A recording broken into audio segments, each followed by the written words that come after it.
Work for AT&T? Yes, sir. What would be the pay like on Pay like average? about $50 an hour. Is it union? It's a union job, yeah. CWA. You don't really need any kind of technical licenses. But you work for AT&T? Yes, sir. And what do you do exactly? I am a splicing technician. And what is that? Basically placing and fusing fiber optic cables for high-speed internet. Is that mostly indoors or outdoors? Both climbing and underground. How'd you get into it? I was actually referred to by a friend. There was openings, so I was fortunate, but it's very hard to get into this position.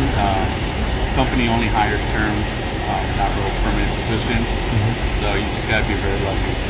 Okay. Is it union? It's a union job, yeah. CWA. So what kind of license do you need? You don't really need any kind of technical licenses. All the training is due on site. And like how many hours do you guys average per week? We average anywhere between 40 to 60 hours per week. And what would be the pay like on Pay like average? about $50 an hour. Nice. That's pretty good. Yeah, So you would recommend it to other people I would definitely recommend it. if Yeah. they can get in? If there's options and availability out there, definitely go for it. What would be the best way? Know somebody? You would definitely have to know someone, yeah. Okay. Do you have one crazy story or one good story that you can share? Sure. About 3 months ago, went in a manhole. Didn't realize how big it was, about 2,500 square feet underground. Filled to the brim with water. Took me about 3.5 hours to pump the water.